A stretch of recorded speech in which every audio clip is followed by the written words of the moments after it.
Assalamualaikum warahmatullahi wabarakatuh, sahabat Urijin, dimanapun kalian berada. Semoga kita semua selalu dalam lindungan Allah Subhanahu wa Ta'ala. Salam persaudaraan untuk teman-teman yang ada di seluruh Nusantara dari Sabang sampai Merauke, dari Miangas hingga Pulau Rote. Malam ini kita akan live bersama Al-Wali Al-Gutub dan juga ada Sahibul Al-Wali Al-Gutub nih. Habib Rogi ya. Rogi. Nah. Habib Rogi. Kalau kami nggak Rogi. bisa Rogi. Tentang huruf Q ya. Nah. Rogiul Syam. Masya Allah. Ahlan wa sahlan ya Habib. Assalamualaikum ya Wali Al-Gutub Abdul Aziz LCMH, saudari. Waalaikumsalam warahmatullahi wabarakatuh ya Al-Wali Al-Gutub, sahib Faqih Al-Muqaddam. Nah, halo. Kita sapa dulu kita tamu kita malam ini atau narasumber kita yang baru mungkin di channel PIJ ya. Dengan Blangkon, itu Blangkon namanya ya? Ini sebetulnya ikat Cirebon, khas Keraton Kasepuhan. Khas Cirebon ya, Masya Allah, ketemu saudara lagi nih. Ya, anak min Cirebon. Ya Wali, ini udah magom Gutub belum? Belum. Oh, belum. Magam saya masih newbie ini. Karena harus bersahabat dulu dengan Faqih Al-Muqaddam atau sahib Faqih Al-Muqaddam dan juga Al-Wali Al-Gutub. Nah, baru nanti terangkat Al-Wali. Ya, saya baru ma'rifat Faqih Al-Muqaddam itu akhir tahun 2025 ya Wali. Jadi magam saya belum tinggi. Insya Allah nanti kita live bareng kami akan rekomendasiku untuk langsung bisa jadi Wali Gutub. Saya akan ngomong dengan Al-Imam Al-Muqaddam. Ya, terima kasih Bang Wali rekomendasinya ini. Silakan Wali. Ana dulu ya Anya. Ana mau atau Habib Rogi dulu. Marhaban. Habib Aziz dulu. Ya. Bib, untuk Wali Al-Gutub Abdul Aziz LCMH, antum puasa tidak hari ini? Puasa Al-Wali, masa nggak puasa? Nah, nanti Ana akan uji antum dengan cara memperlambat peredaran matahari di tempat antum supaya antum bisa puasanya tetap tinggi. Insyaallah. Nah, antum sahibul karamah ya, subhanallah. Nah, subhanallah. Fadhal ya. Siap. Assalamualaikum warahmatullahi wabarakatuh. Salam sejahtera untuk kita semua. Salam sejahtera untuk sahabat-sahabat Al-Wali Al-Gutub, Tabib Iqbal Johar, serta sahabat-sahabat Al-Habib Rogiul Syam dimanapun berada, dan sahabat-sahabat kita semuanya tentunya ya. Nah, alhamdulillah dalam kesempatan kali ini kita bertemu kembali di channel Al-Wali Al-Gutub untuk membedah buku Membongkar Ajaran Khurafat Habaib A'lam. Nah, tentu kemarin sedikit kita ulas mengenai definisi karomah, definisi khurafah itu seperti apa, kemudian beberapa sampel-sampel dari ajaran-ajaran yang ada di dalam kitab-kitabnya Habib, yang ajaran-ajaran tersebut secara jelas itu bertentangan dengan ajaran Al-Quran dan juga ajaran Rasulullah SAW. Dan tentu beda antara karomah dengan khurafat. Karomah itu adalah karunia yang Allah Ta'ala berikan kepada para kekasih-kekasihnya agar umat Islam itu lebih mencintai Allah Subhanahu wa Ta'ala, bukan mencintai datu, bukan mencintai keluarga, bukan mencintai nasab, bukan mencintai tokoh, enggak, tapi agar lebih mencintai Allah Subhanahu wa Ta'ala dan memberikan kemanfaatan yang luas kepada umat Islam tentunya ya. Lalu ada beberapa sampel-sampel kemarin yang sudah kita contohkan dari misalkan pengkhianatan ilmiah ya, pengkhianatan ilmiah yang dilakukan oleh Habib, dan di situ ada beberapa teks atau sampel.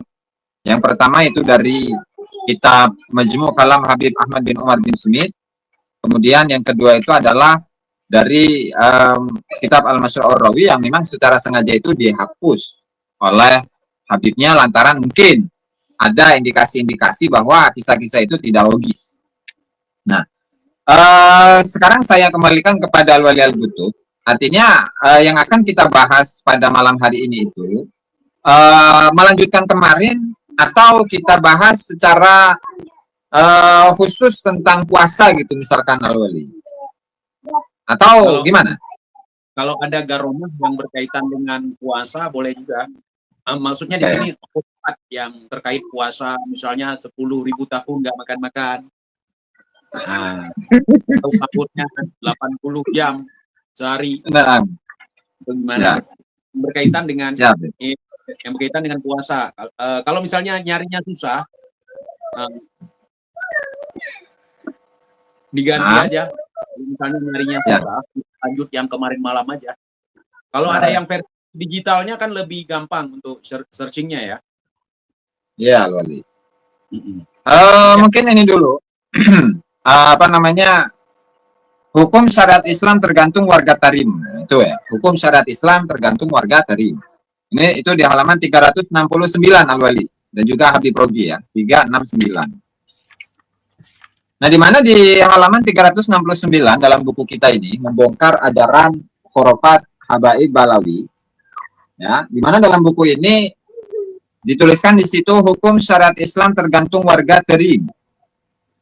Habib Muhammad bin Alwi Sa'ad Al-Idrus di dalam kitab Makanatut Tarim Indal Arifin. Jadi Makanatut Tarim Indal Arifin itu kalau diterjemahkan ya apa posisi tarim menurut orang-orang yang ahli ma'rifat. Menurut para arifin, orang-orang yang ahli ma'rifat. Gimana katanya di sana? Beliau berkata, Al-Habib Muhammad bin Ahmad al-Muhdar hadara fi Surabaya fi Jawa. Wa hadarat janazatun. Fawaqa'a ma'ahum tanazu'un faqala amal ahli tari yusalluna al-'asr awalan am yusalluna 'ala al-janazah faqalu yusalluna al-'asr. Thumma yusalluna 'ala al-janazah faqala lahum man ma'ahu sya' yuqi'u wa amalu ahli tarim hujjah. Al-Habib Muhammad bin Ahmad al-Muhdar hadir di Surabaya, di Jawa, di Pulau Jawa. Dan saat itu ada jenazah yang disolatkan. Lalu terjadi perbedaan pendapat di antara mereka, maka ia berkata, bagaimana kebiasaan atau amal ahli tarim? Apakah mereka sholat asar terlebih dahulu atau mensolatkan jenazah terlebih dahulu? Maka mereka menjawab, mereka atau penduduk tarim itu sholat asar dulu, kemudian baru mensolatkan jenazah.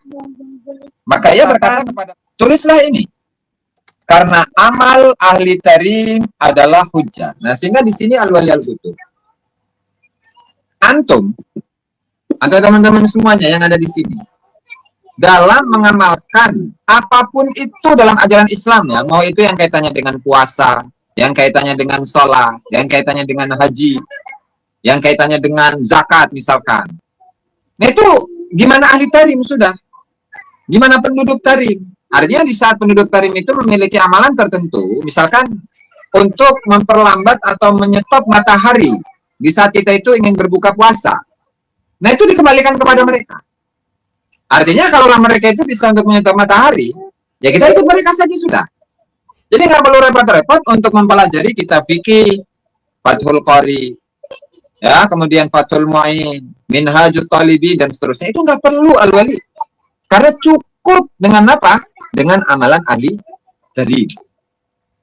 Nah, kemudian ya tentu kalau apa kita mengomentari atau mengkritisi hal ini, nah, kita cari apa namanya dalil apapun atau keterangan apapun yang menjelaskan bahwasanya amal dari penduduk kota Tarim itu bisa dijadikan sebagai sebuah hujjah dalam agama. Itu nggak pernah ada Al-Wali. Tidak pernah ada. Ya kecuali dari amalannya Habib. Yang tentu Tarim ini menjadi sebuah sudah. Oke. Marhaba Al-Wali. Nah, Wala Al-Habib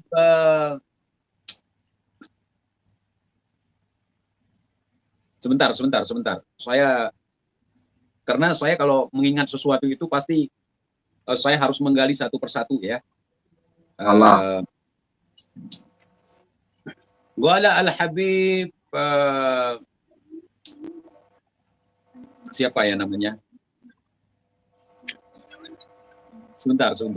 Mohon maaf teman-teman, karena di kepala saya itu seluruh isi dunia dan isi akhirat ada dalam kepala saya, saudara. Nyarinya agak susah. Mala Habib Rohim Asgaf, beliau berkata bahwa mengikuti Al-Quran, tetapi tidak mengikuti habaib. Habaib ini kan ahli tarim, maka akan tersesat. Maka ahli tarim ini levelnya itu melebihi Al-Quran, saudara. Jadi pedoman kita umat Islam adalah Al-Quran dan hadis. Dan juga ijtihad para ulama ya. Jadi di sini saya mengutip dari suara saya tidak kedengaran, saudara. Di sini jelas. Kalau antum nggak usah pakai mikrofon gimana Al-Wali? Jelas tidak kira-kira? Kalau begini? Kalau di kita sih jelas ya, cuman di mana kayaknya di YouTube beda itu. Cek teman-teman, cek. Di kita clear. Cek teman-teman, cek. Kan nggak mungkin saya teriak-teriak. Sudah nggak apa-apa. Yang penting ini narasumber kita bisa ngobrol ya, karena ini suara versi gaib, kurang kedengeran mungkin. Kalau menurut pemahaman saya gitu, ahli tarim itu adalah habaib gitu. Jadi kalau ikut Al-Quran tapi tidak ikut habaib, maka kita juga akan sesat. Nah. Jadi bagaimana menurut antum sekalian menjelaskan yang nomor 4 ini, poin nomor 4 ini? Hukum syariat Islam tergantung warga tarim. Warga tarim ini maksudnya ahli tarim ya? Ya, penduduk tarim, Al-Wali. Dan khususnya adalah para habaib. Karena tarim itu adalah ibu kota. Ibu kotanya para habaib yang merupakan kota suci yang keempat setelah Al-Quds.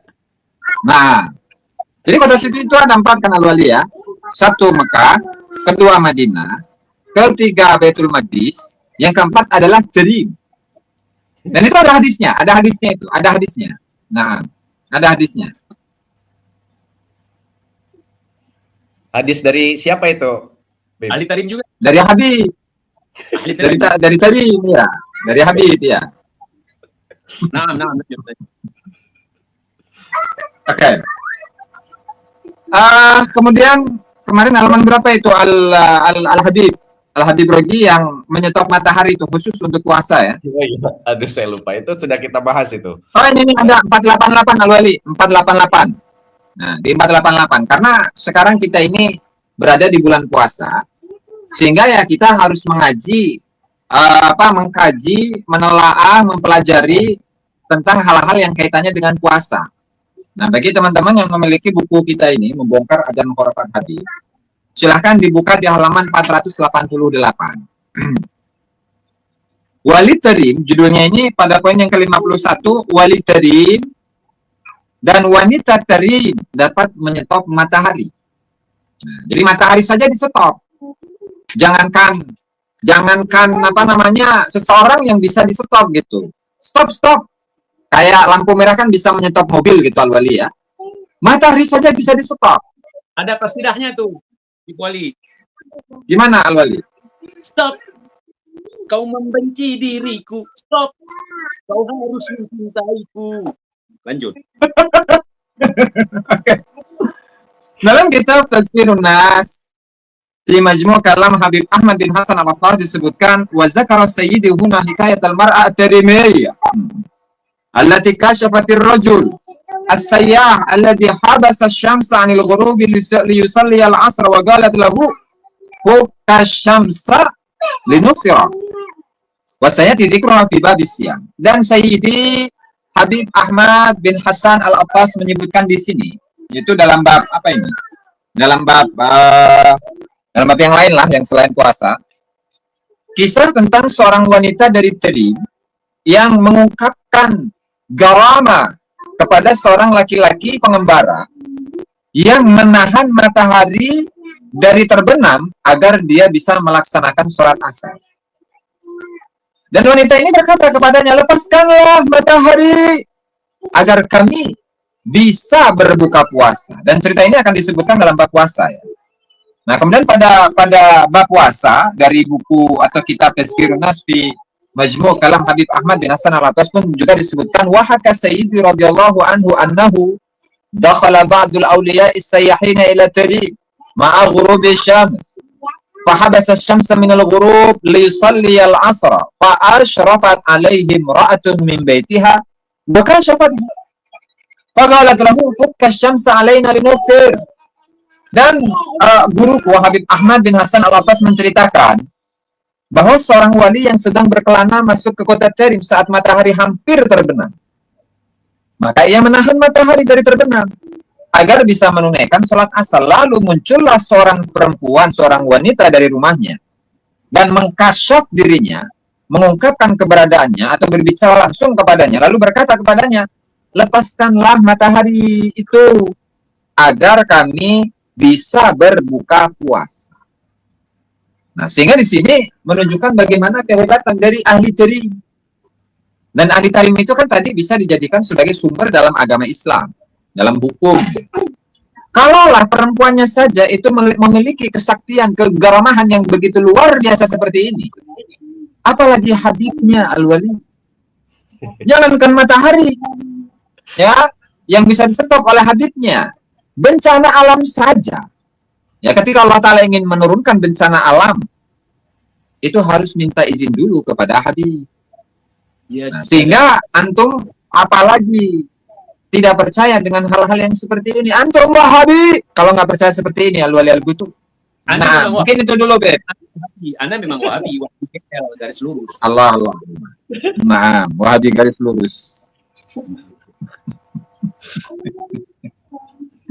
Dan kebetulan Al-Wali, ini Habib Rogi, ya, beliau adalah ketua lembaga ya Al-Wali ya.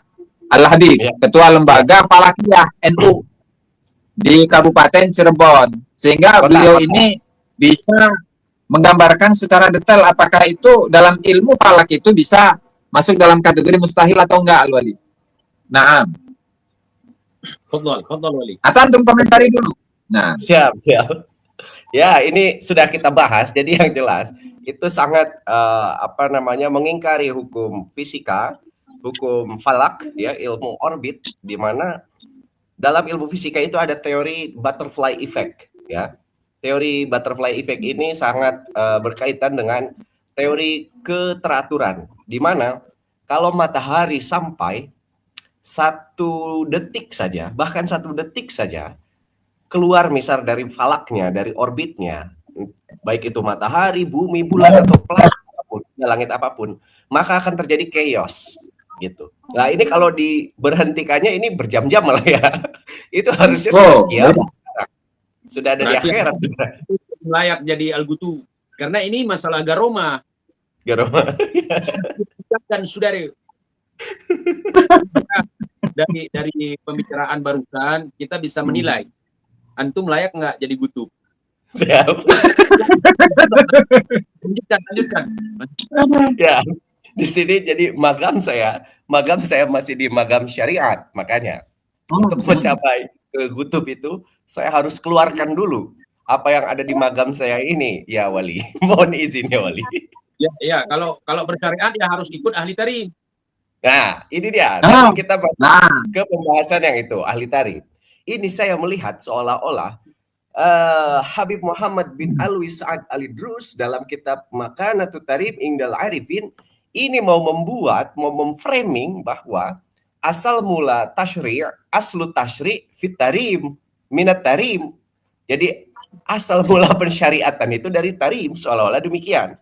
Karena dari segi judul saja ini sudah tendensius kepada tarim, ya. Makanatut Tarim Indal Arifin. Tempat tarim, gitu kan, menurut para arif, orang yang sudah marifat. Tetapi ini juga keliru, karena yang diperbahaskan adalah persoalan syariat. Ini agak kontradiktif sebetulnya. Ada contradictio in terminis, kalau dalam magam saya istilahnya begitu.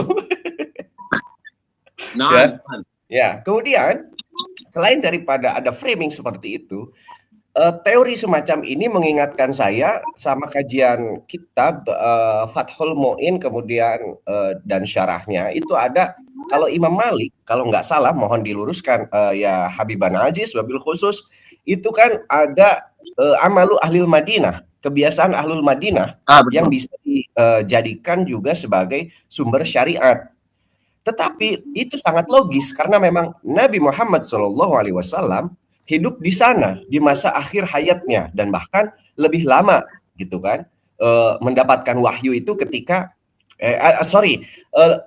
lebih banyak ayat-ayat Al-Quran itu yang turun di disyariatkan itu di Madinah, sehingga kebiasaan ahli Madinah ini bisa dilihat sebagai satu referensi, oh begini beragama bersyariat ala Nabi, karena memang ahli Madinah pada saat itu hidup bersama Nabi.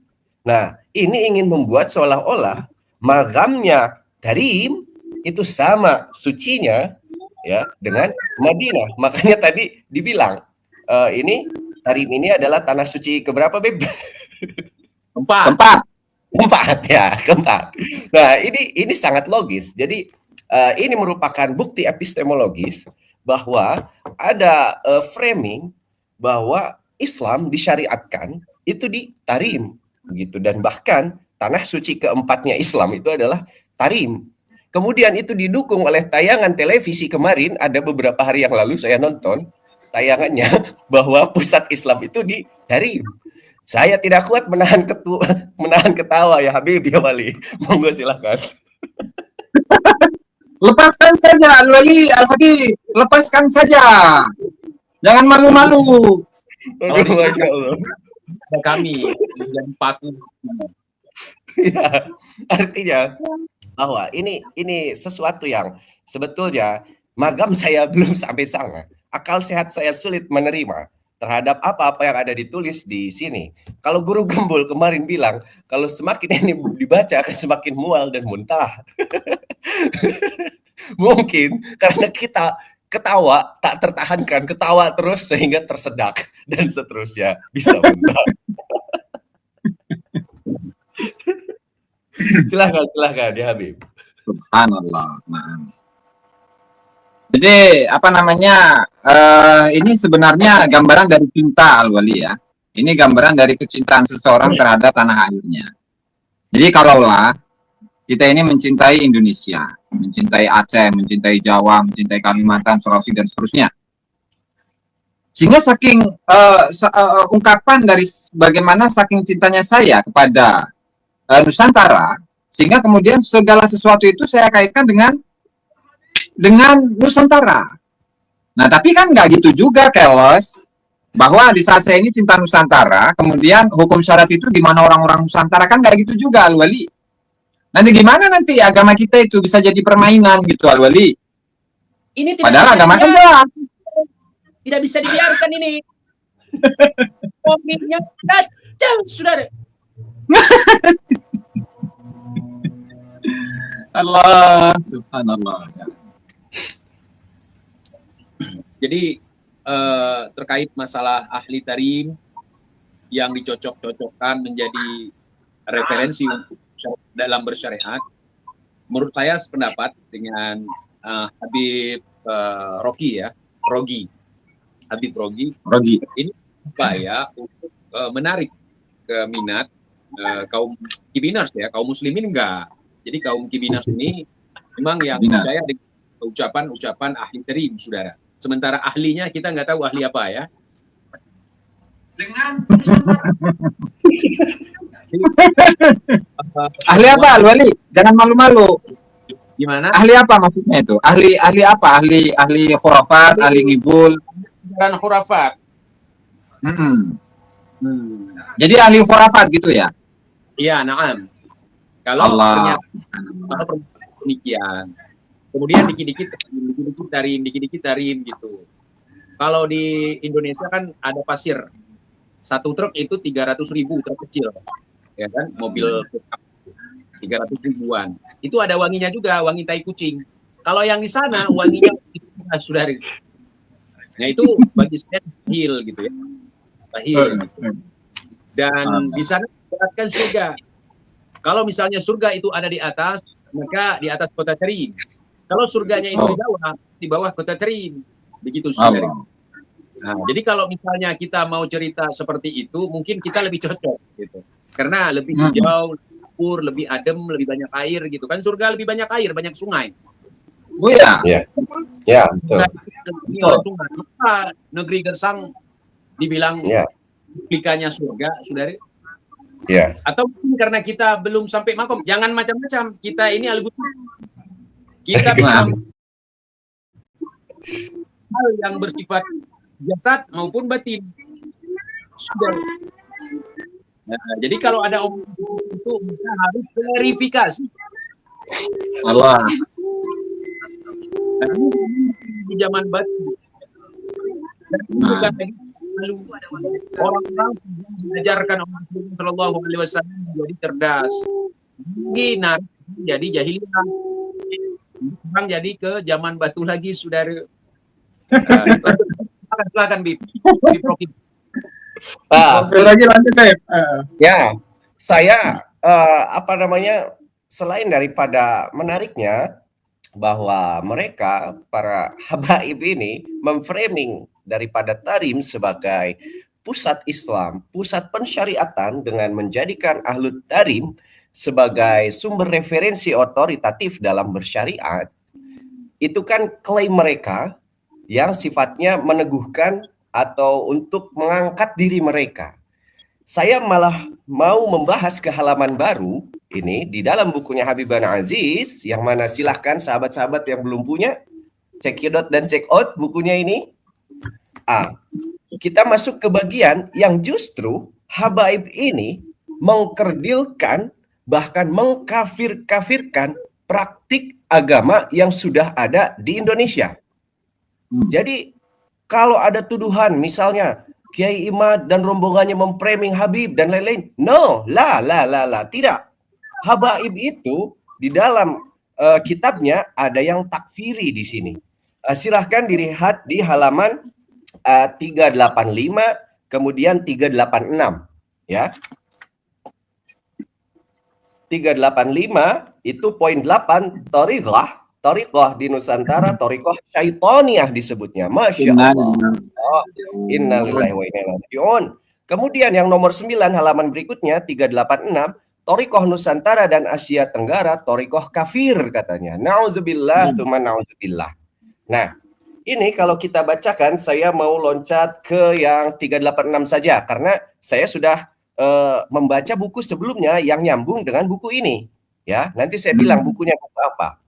Nah, kita baca dulu teks yang 386. Artinya saja ya, yang dari bal innal amro asyaddu min zalik. Bahkan perkara ini lebih parah dari itu, karena tarekat-tarekat kufur tersebut telah menyebar di negeri-negeri Melayu, Jawa, dan sekitarnya. Juga di negeri Zanzibar, negeri Somalia, di kota Aden, dan pinggiran-pinggirannya. Dan di sebagian desa-desa para haji. Semuanya itu telah tersebar dengan mengatasnamakan diri sebagai bagian dari tarekat-tarekat terkenal seperti Naksabandiyah dan Qadiriyah. Sementara sebagian lainnya tidak berafiliasi pada nama apapun. Ini kan mengerikan, saudara. Bahwa sejak dulu, dan ini jadi referensi juga, telah terjadi pengkafiran atas praktik thariqah di Nusantara, wabil khusus di sini disebutkan sekali Naksabandiyah dan Qadiriyah alias TKN, Thariqah Qadiriyah Naksabandiyah. Ini mengingatkan saya atas apa yang saya baca di dalam kitabnya Syekh Martin van Burinesen. Al-Habib Martin van Burinesen fi kitabihi Thariqah Naksabandiyah di Indonesia, di mana di situ dibahas bahwa Utsman bin Yahya melabeli para mursyid Thariqah Qadiriyah Naksabandiyah sebagai guru-guru palsu dengan ajaran-ajaran yang menyimpang. Nah, apakah pertanyaannya atau mungkin bisa jadi salah satu referensi Utsman bin Yahya adalah teks ini? Begitu. Nah, ini semakin memperkuat hasil-hasil penelitian bahwa ada noktah hitam, ada sejarah hitam telah tertulis daripada kiprahnya para habaib sejak dulu. Dan bahkan justru teks ini itu membantah omongannya Habibana Imam Jumbo yang mengatakan bahwa para habaib datang ke Indonesia membawa Islam, yang mana sebelum habaib datang, orang Nusantara masih menyembah pohon katanya. Masya Allah. Sementara bagaimana bisa kalau masih menyembah pohon, ada teks semacam ini. yang mengatakan bahwa Thariqah Qadiriyah Naksabandiyah sudah ada di Melayu, Jawa, dan sekitarnya hingga Zanzibar. Nah, inilah poin-poinnya. Pertama, sejarah bahwa takfiri itu terjadi dan dilakukan oleh habaib dengan mengkafirkan Thariqah Qadiriyah Naksabandiyah, dianggapnya sebagai fa'innatil katara'iqal kufriyata, itu katanya. Fa'innatil katara'iqal kufriyata. Itu harus digarisbawahi di matanya. Yang kedua adalah membantah ucapannya Imam Jumbo yang mengatakan bahwa habaib yang pertama ke Indonesia yang membawa ajaran Islam gitu Habibana, dari saya yang magamnya belum sampai magam gudub. Innalillahi wa inna ilaihi raji'un. Kalau seandainya habaib tidak datang ke Nusantara ini, maka masyarakat Nusantara ini menyembah pohon. Sehingga ketika habaib datang ke Nusantara ini, masyarakat Nusantara diajak menyembah batu dan datu.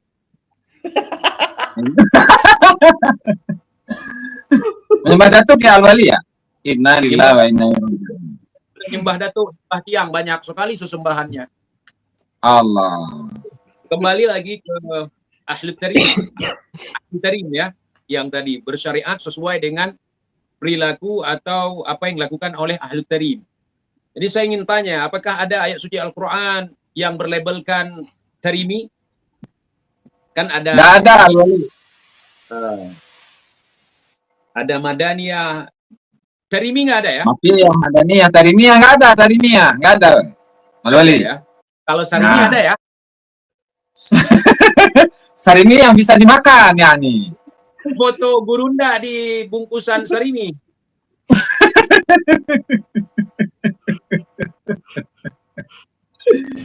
Allah. Bahkan begini Al-Wali. Jadi kenapa? Itu ada satu keterangannya dalam kitab An-Nur Safir.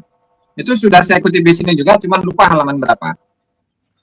Jadi Allah Ta'ala itu kan menggambarkan bagaimana Hadramut ini adalah sebuah tanah yang tandus. Nah. Kemudian apa? Kemudian Al-Quran itu pun juga menggambarkan bagaimana kondisi dari neraka itu seperti apa, yang panas, yang tidak ada tanaman-tanaman hijau, nggak ada sungai, nggak ada air, dan semuanya itu tergambarkan di Hadramut. Sehingga wajar ketika Hadramut itu kondisinya sama seperti neraka, maka untuk penduduk Hadramut itu sudah anti hisab. Jadi aman dari hisab. Sehingga mereka itu tidak satupun dari mereka itu yang akan dimasukkan ke dalam neraka. Kenapa? Karena di dunia sudah merasakan neraka gitu, Al-Wali. Nah, bisa jadi itu dalam kitab mereka sendiri. Nah. Jadi begini, saya cocok nih dengan Habib Rogi ya. Karena kenapa harus dikit-dikit tarim? Karena kenapa? Di tarim itu tidak ada daya tarik wisata. Misalnya laut yang indah, danau yang menyenangkan gitu kan, atau hutan yang lebat. Sehingga harus diceritakan cerita-cerita yang berbau spiritual supaya banyak mendatangkan turis, dan itu menjadi income untuk mereka di sana, saudari. Nah, di sini teman-teman disclaimer-nya, kita di sini bukan menjas Yaman, bukan. Nah, kita lagi ngomong tentang omongan-omongan yang perlu dibantah terkait masalah ngendorse-nya tarim.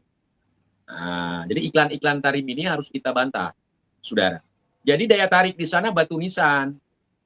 Al-Imam Fiqihil Muqaddam, makam Nabi Hud ya. Hud. Nah, Hud. Gitu. Anaknya pun dibikin, Al-Wali. Kenapa? Anaknya pun dibikin. Dibikin sejarahnya, dibikin makamnya. Anaknya Nabi Hud. Lanjut, Al-Wali.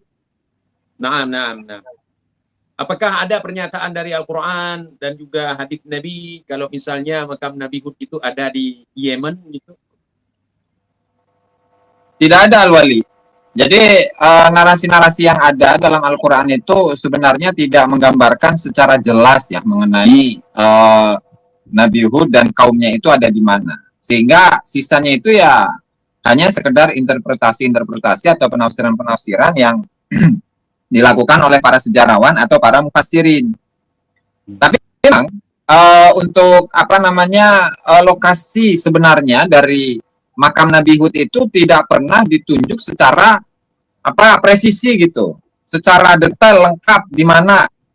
Nah, hanya kemudian oleh siapa namanya Habib Abdurrahman As-Saqaf itulah yang menentukan bahwa disinilah yang sekarang ini diziarahi oleh orang-orang, oleh gibin-gibin dan juga Habib-Habib, bahwa disitulah makamnya Nabi Hud alaihi salatu wassalam. Jalur Terawang, jalur mimpi atau Terawang? Iya, jalur Terawang, jalur Ronsen, jalur mimpi. Tiga jalur itu Al-Wali. Terus kalian bilang, para kibiners nih ya, kalian bilang kami ini dukun, kok bisa? Sebenarnya itu junjungan kalian untuk bikin Terawang, nasab ada Terawang. Makam Nabi ya Terawangan. Saya punya pertanyaan ini, Bib. Nah, ini kenapa ya? Kok kayaknya Habib Tarim itu sangat mengagungkan Nabi Hud di sana. Ya, memang itu dibuat-buat, itu khurafat. Tapi kenapa? Kok kayaknya sama Nabi Hud itu kayak betul-betul terobsesi begitu? Ada hubungan apa? Atau ada teologi apa antara para kabaib ini dengan Nabi Hud? Kalau misalnya kita perbandingkan dengan obsesinya Syiah terhadap Sayyidina Ali dan para keturunannya, barangkali dari Habib Aziz pernah meneliti atau mengkaji ini. Jadi sebenarnya, mangga Al-Wali. Mangga Al-Wali. Mangga Al-Wali. Juniornya tuan rumah. Nah. Ini berkaitan dengan pertanyaan saya juga. Mungkin karena di antara para nabi yang pernah disebutkan, cuma Nabi Hud yang tidak ditentukan lokasi mungkin keberadaannya. Tidak dijelaskan secara detail sehingga gampang untuk mengutip namanya, kemudian membuat cerita-cerita khurafat ini. Sementara kalau kayak Nabi Muhammad aja yang jelas lahir di Mekah, wafat di Madinah, itu bisa dijadikan sebagai cerita mereka bahwa Nabi Muhammad itu adalah orang Yaman sudah. Sedangkan awal istifadhah banyak penjelasan-penjelasan terkait masalah sirah Nabi ya kan. Itu sejarahnya banyak di Mekah dan juga Madinah. Tidak pernah menceritakan Nabi itu besar di Yaman, besar di Hadraul Maut, besar di Tarim. Sehingga saya rasa karena Nabi Hud ini kurang detail penjelasannya terkait keberadaan beliau, maka menetapkan kuburan beliau di situ lebih efektif gitu. Ya. Nah ini jawabannya wusul nih. Tidak percaya kafir, yang tidak percaya kualat, yang tidak percaya tidak mendapatkan syafaat fakih mukaddam, tidak berada dalam golongan mukaddam nanti di yaumil mahsyar. Saya tidak mau. Karena setiap doa-doa kita sebagai umat muslim, kita berdoa supaya nanti di yaumil qiyamah kita dipersatukan bersama barisannya Rasulullah. Ya. Kita merindukan Allah, tidak pernah saya merindukan ataupun bercita-cita untuk bertemu al-imam fakihil mukaddam karena di dunia saya bisa ketemu. Kapan saya mau saya bisa telepon. Cuma sinyalnya lagi ada gangguan, saudari. Halo. Menurut Gus Wali Al-Gutub terkait pertanyaan Habib Rogi.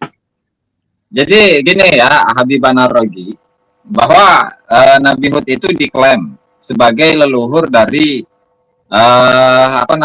satu suku Himyar, kemudian suku Qahtan ya, suku Qahtan dan suku Himyar. Nah, lalu kemudian di saat mereka itulah yang menemukan Nabi Hud, dan Nabi Hud memiliki keturunan suku-suku besar tersebut yang ada di Hadramut ya secara umum, yang tentu dari suku itu terpecah-pecah menjadi banyak kabilah-kabilah, yang misalkan seperti bahkan Al-Katiri, At-Tamimi dan seterusnya gitu. Lalu di saat mereka itu menampilkan, kamilah yang menemukan magam Nabi Hud, dan kamilah yang merawat magam Nabi Hud, dan kamilah yang meramaikan magam Nabi Hud, sehingga orang-orang yang mengaku sebagai keturunan Nabi Hud itu harus memuliakan kami. Nah, meskipun kalian itu adalah keturunan dari Nabi Hud, tetapi kami ini adalah keturunan dari Nabi Muhammad. Dan Nabi Muhammad itu adalah Nabi yang paling luhur, paling agung di antara Nabi-Nabi yang lain, Rasul-Rasul yang lain, sehingga tetap posisi kami tetap berada di atas kalian. Sehingga setidaknya dari menggunakan Nabi Hud, nama besar Nabi Hud, kemudian menemukan makamnya, dan juga yang meramaikan acara-acara tersebut, ini digunakan untuk menjadi sebuah alat dalam asumsi saya atau asumsi saya dalam menjawab pertanyaan Habib Rogi itu. Nah, sehingga setidaknya di situ ada sebuah jasa yang harus dibalas oleh para suku-suku tadi yang saya sebutkan. Meskipun pada akhirnya untuk Himyar kemudian Kohton itu sebenarnya pun suku-suku Arab yang leluhur mereka adalah Sayyidina Adnan, Nabi Ismail lah, Nabi Ismail alaihi salatu wassalam gitu, Al-Wali. Karena memang banyak kasus di kalangan suku-suku Hadramaut itu yang dalam menentukan nasabnya itu adalah oleh Habib. Ya, misalkan seperti Bafadol, itu yang menentukan leluhurnya itu adalah Habib. Kemudian ada suku atau marga Al-Khatib, itu yang menentukan Habib. Kemudian apalagi itu Al-Amudi, sama yang menentukan Habib. Kemudian ada Al-Kathiri atau Bakatir ya. Bakatir atau Al-Kathiri itu adalah keturunan dari Sayyidina Umar yang menentukan Habib juga. Kemudian ada Bawazir juga yang disambungkan kepada Sayyidina Utsman bin Affan, itu pun yang melakukannya atau menentukan nasabnya itu adalah melalui Habib juga. Yang jelas bahwa untuk Batagor, Bau dan Baba yang lain itu tidak ada itu Al-Wali di sana. Itu. Kalau so Batagor itu bukan marga Balawi ya? Bukan. Karena di Yaman kan banyak kan. Jadi untuk Batagor atau Baleho atau Bakwan, nah itu asalnya dari Tarim. Nah meskipun itu bukan marga dari Habib, tapi asalnya itu adalah dari gitu Al-Wali. Nah, ya. Berarti memang alat hegemoni aja ya klaimnya ya. Nah ya Al-Wali. Al-Habib. Nah. Dengar Al-Habib Rogi ini suaranya kayak Alwi Al-Atos Mama Mia Al-Zato suaranya.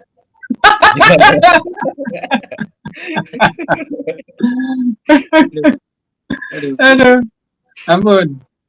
Nah, kembali lagi ke kitab. Nah, Tarikah di Nusantara, Tarikah Syaitonia, Tarikah Nusantara dan Asia Tenggara, Tarikah Kafir. Guru Mursyid Tarikah Nusantara orang-orang bodoh. Saya setuju dengan yang nomor 10 ini. Karena guru tarikohnya orang-orang di Nusantara ini nggak ada yang bisa menurunkan hujan susu dari langit. Tidak ada yang bisa menurunkan rantai emas dari langit. Tidak ada yang bisa merubah tainya menjadi emas. Dan tidak bisa mi'raj sehari 70 kali.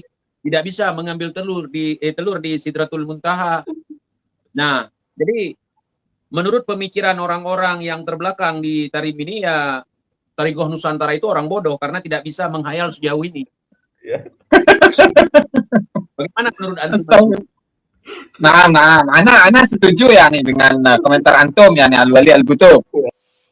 Ya karena memang tidak ada, setahu saya ya, mursyid Tarikoh di Nusantara ini yang mampu untuk mi'raj satu malam itu 70 kali kemudian membawa telur dari Sidratul Muntaha, nggak ada.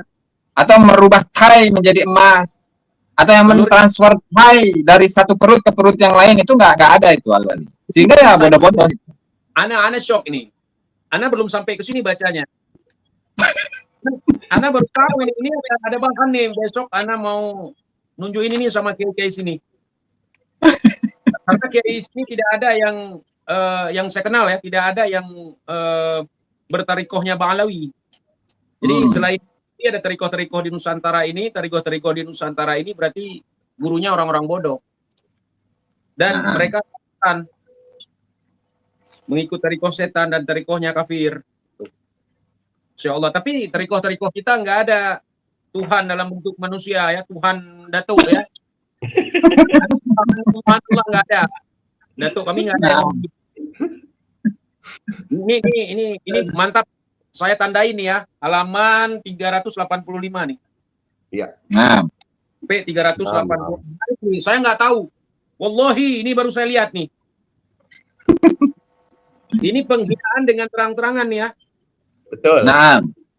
Makanya jadi, saya bahas ini langsung. Omongan kita ini masih terlalu lembut kepada mereka. Betul. Kita ini sangat sopan, Bang Wali. Bukan sopan, bodoh.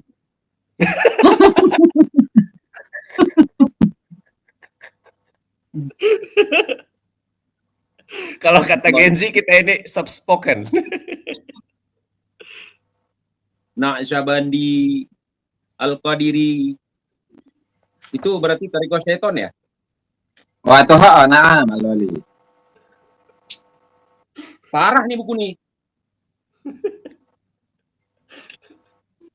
Ini bukan yang nyetaknya yang salah ya.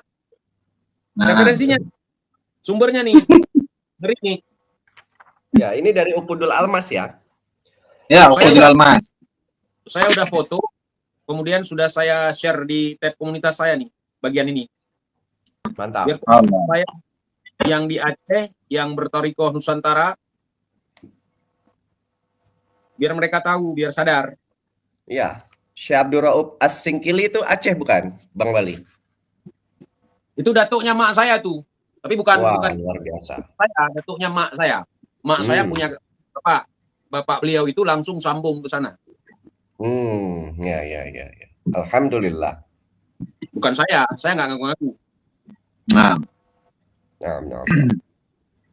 Nah, ini kalau tadi balik ke soal Nabi Hud yang mana klaimnya katanya magamnya itu ditemukan oleh Wa'alwi sehingga digunakan untuk alat hegemoni terhadap klan lain seperti tadi Al-Qatiri, kemudian Qahtani dan lain sebagainya.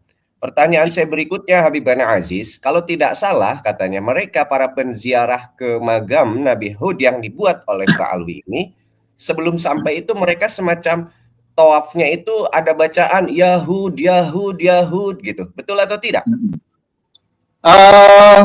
Betul. Jadi untuk apa istilahnya prosesi ya atau apa istilahnya itu? Talbiyah. Amalan atau ya secara prakteknya itu begini. Jadi sebelum ziarah ke makam Nabi Hud, jadi para penziarah itu mandi dulu Al-Wali. Mandi dulu di sungai Hud dan kebetulan di bawahnya itu ada sungai. Nah kalau dulu di awal-awal saya itu berada di Tarim ya, itu masih bening airnya. Nah, cuman kesini itu udah butek, udah warnanya coklat itu Al-Wali. Tapi orang-orang yang tetap mandi di sungai tersebut. Nah kemudian meminta berkah karena sungai tersebut itu Al-Wali, itu sungai yang langsung nyambung ke surga itu. Jadi sumber mata air sungai tersebut itu dari surga. Antum tahu kenapa jadi keruh sekarang? Kenapa Al-Wali? Itu karena banyak manusia yang berdosa masuk ke situ. Sekarang udah keruh. Itu menandakan dosa-dosa manusia itu nempel di air. Sama seperti Gangga. Ya, sungai Gangga. Ya kan? Ya. Allah. Nah, langsung terhubung ke sana tuh. Ya. Menurut kepercayaan orang ada di Perindavan.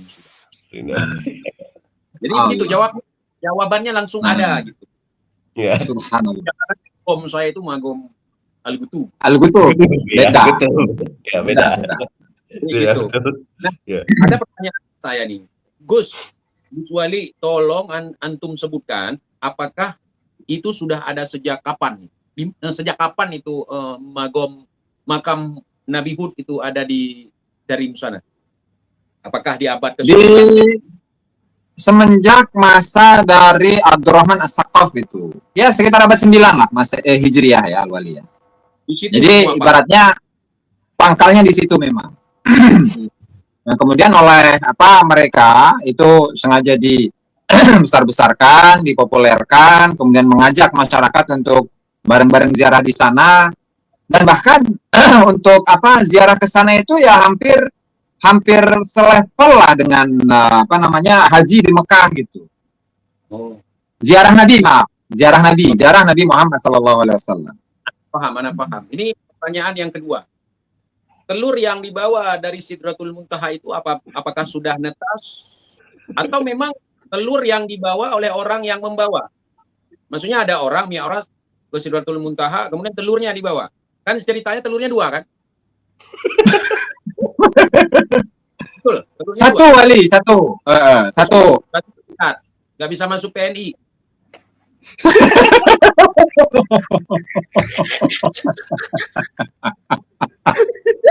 Satu Wali, bukan 2. Jadi bukan telur si pembawa, bukan. Itu telur khusus dari Sidratul Muntaha ya nih.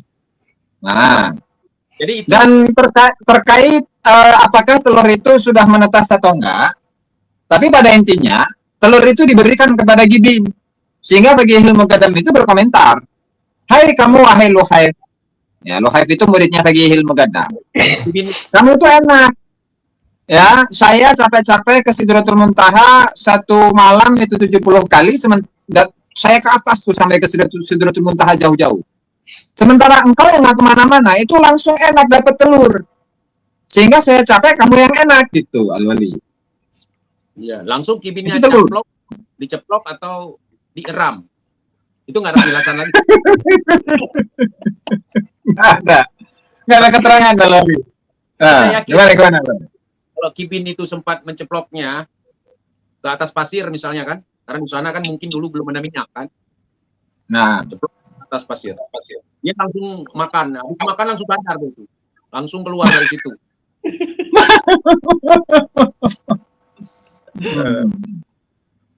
Nah. Oke, lanjut. Lanjut ke lanjutkan ya, tapi tentang apa tata cara dari ziarah ke Nabi Hud. Jadi itu pertama mandi di sungai Nabi Hud. Dan barang siapa yang mandi di sungai Nabi Hud, maka dosa-dosanya itu akan diampuni oleh Allah Subhanahu wa taala itu Allah. Enak itu ya. Nah, dengan sungai Gangga ya. Airnya keruh sekarang karena dosa-dosa kibin di situ. Allah. Nah, kemudian setelah mandi itu Al-Wali ya, setelah mandi kita berendam di sungai itu. Nah, di atas sungai itu ada batu besar itu, namanya hasah. Dan ini batu, konon katanya ini yang sholat di atas batu itu adalah Al-Habib Al-Wali Al-Qutub Umar Al-Muhzar. Nah, sehingga kemudian setelah mandi, wudu dan seterusnya itu kemudian sholat di atas batu tersebut. Karena apa? Karena tabarruk, mengambil berkah dari Al-Imam Al-Wali Al-Qutub Umar Al-Muhzar. Ya, nah, setelah Mudor itu sama seperti Tuhan mereka yang dibilang sama Munib. Nah, ya Umar Muhzar itu. Yang generasi awal ya, anaknya Abdurrahman As-Saqaf itu, Umar Muhzar ya. Nah, kemudian setelah itu sholat sunnah, entah apa sholat tobat dan seterusnya. Nah, setelah itu arak-arakan, arak-arakan. Nah, arak-arakan artinya apa istilahnya? Ya, jalan bareng gitulah. Arak-arakan, pawai bareng-bareng jalan. Nah, di jalan tersebut di situ Yahud. Kalau diartikan kan bukan Yahudi, bukan, tapi wahai Nabi Hud. Jadi memanggil-manggil nama Nabi Hud. Yahud gitu. Kalau menuju ke sebuah sumur namanya Bi'ir Taslim namanya. Bi'ir itu sumur, Taslim itu yang kepasrahan ya. Sumur kepasrahan. Karena apa? Karena konon katanya dalam sumur tersebut itu dikumpulkan roh-roh orang soleh dan para wali-waliullah. Itu sehingga di saat ini di lokasi Nabi Hud ini. Jadi kalau Nabi bukan di lubang buaya. Oh, bukan di lubang buaya, apalagi Buruhud, bukan, beda lagi nih. Di sana itu nggak jauh dari sana, itu ada satu sumur juga. Namanya sumur Buruhud, yang dalam riwayat-riwayat itu dijelaskan bahwasannya di sumur Buruhud itu terdapat atau dikumpulkan ruhnya orang-orang kafir itu Al-Wali. Dan dalam penelitian ternyata di dalamnya itu ya satu semacam lubang yang besar. Ya kalau diameternya itu bisa antara 100 sampai 200 meter ya lubang. Dan di dalamnya itu terdapat gas belerang gitu ya, sehingga ketika seseorang itu masuk ke dalamnya ya kalau nggak membawa oksigen ya akan meninggoy gitu. Mati. Racun. Nah ini beda nih. Jadi memang lokasi yang tadi itu adalah di bahasanya itu Wadi Hud. Wadi itu artinya lembah ya, lembah Nabi Hud gitu, karena memang dalam lembah itu terdapat pekuburan atau guburan Nabi Hud. Nah, menurut versi mereka itu Al-Wali. Nah setelah itu baru naik. Jadi itu karang ya Wali. Lokasi sumur itu karang ya. Sebenarnya sumur mati. Yang mana ini? Sumur Buruhud atau Bi'ir Taslim? Dua-duanya. Kalau apa? Kalau yang Bir Taslim itu semacam kolam kecil Al-Wali, yang apa di atasnya itu dibangun ya semacam sumur, semacam bangunan sumur. Kedalamannya paling ya 0,5 meter atau 1 meter, sumur mati itu.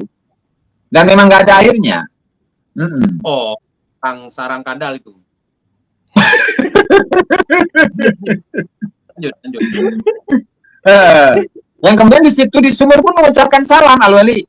Assalamualaikum ya Nabiyullahu, Assalamualaikum ya wali fulan, ya Abdurrahman As-Saqqa, Assalamualaikum ya Umar Mahzar, Assalamualaikum ya Syabak bin Salim, dan tokoh-tokoh mereka itu disalamin gitu.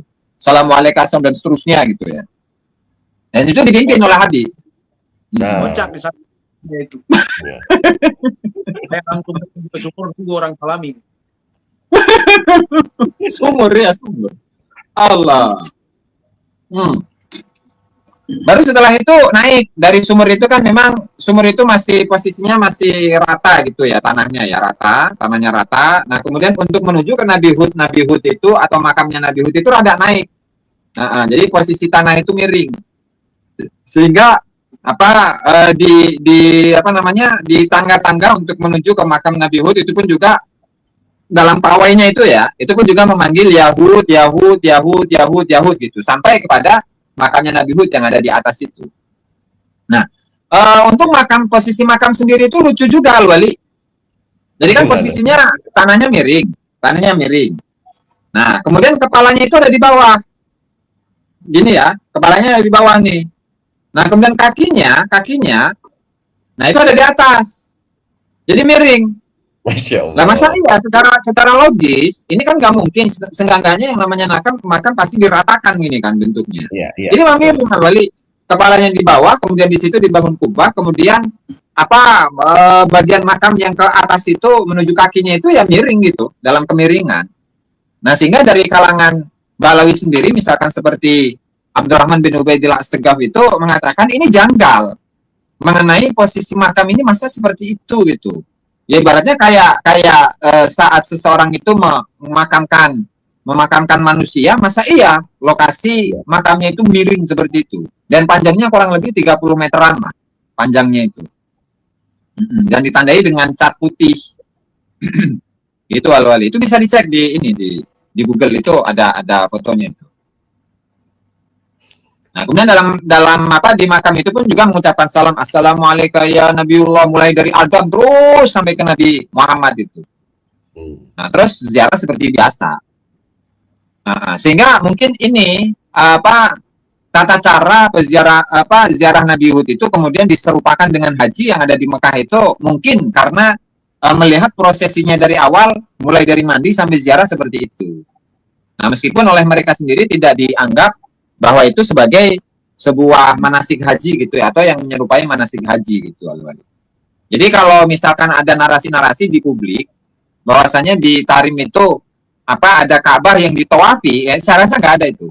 Nah, artinya saya nggak mengalami itu ya. Yang saya tahu dalam prakteknya tata cara ziarah Nabi Hud itu menyerupai haji itu iya, itu mirip.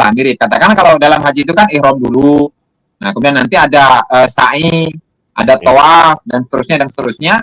Nah kalau di Nabi Hud seperti itu tadi, jadi nggak ada mentowafi atau mengelilingi makam Nabi Hud.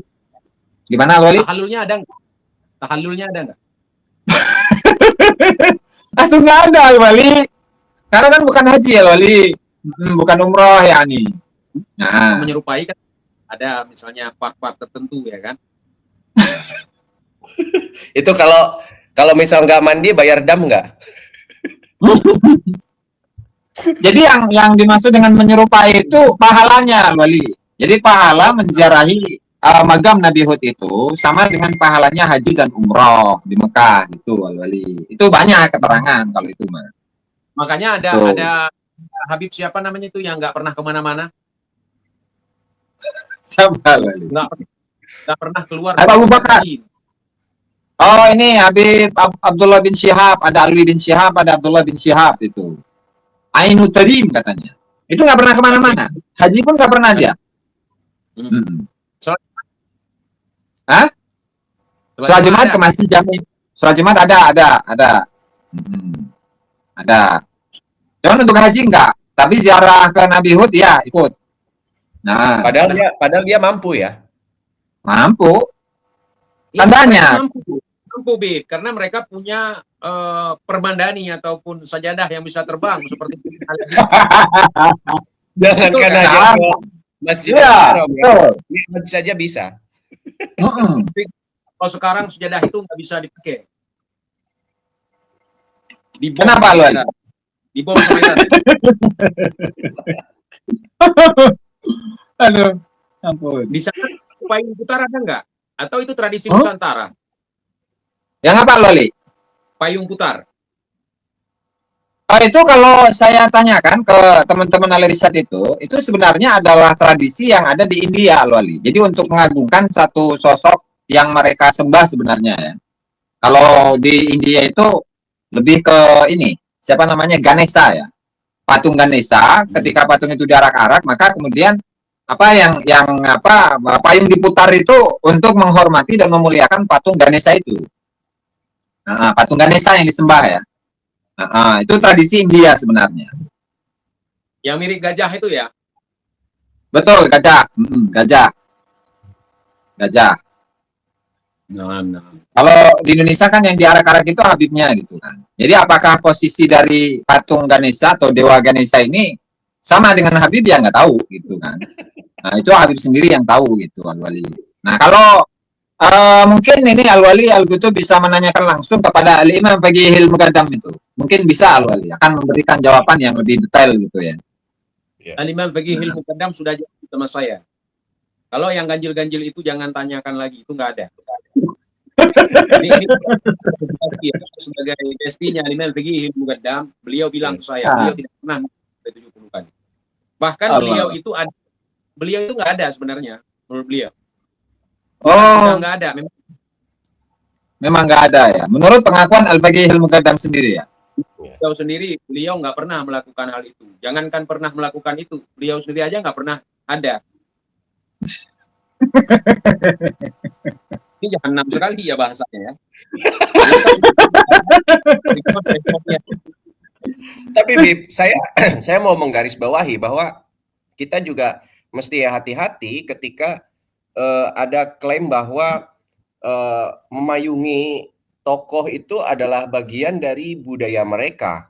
Karena Nusantara itu punya tradisi adat memayungi orang tertentu di momen tertentu. Kalau istilahnya orang Sunda, itu kebudayaannya ada namanya misalnya dalam pernikahan atau di dalam upacara pelantikan adat. Namanya itu ngistren, ya, ngistren. Kalau ngistren ini saya ingat dulu zaman saya kuliah di Jogja, karena saya mimpin paguyuban mahasiswa Jawa Barat yang ada di Jogja. Saya itu dilantik secara adat, itu diiringi oleh 2 penari merak dan 1 yang memayungi, tapi memang payungnya tidak diputar-putar begini, tidak gitu. Nah, hanya memang ini kita harus bisa membedakan, jangan sampai kultur kita, adat kita juga diklaim bahwa itu milik mereka. Nah, saya malah khawatir itu kalau sampai ada penyimpangan nanti sampai ke sana. Teguh Umar, Cut Nyahdin sudah bagian mereka. Emang bonjol. Teguh Umar Al-Idrus, Cut Nyahdin Al-Idrus. Luar biasa. Saya juga dapat laporan kan Cut Nyahdin itu makomnya kalau nggak salah ada di Sumedang ya. Betul. Sumedang. Nah, konon ada yang bilang ke saya Prabu Gesan Ulun pun sudah dibaalui kan.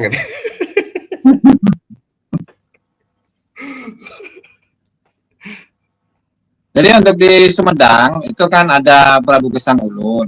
Nah kemudian tokoh-tokoh yang di akhir abad 19 atau di awal-awal abad 20 itu kan ada Cut Nyahdin gitu ya.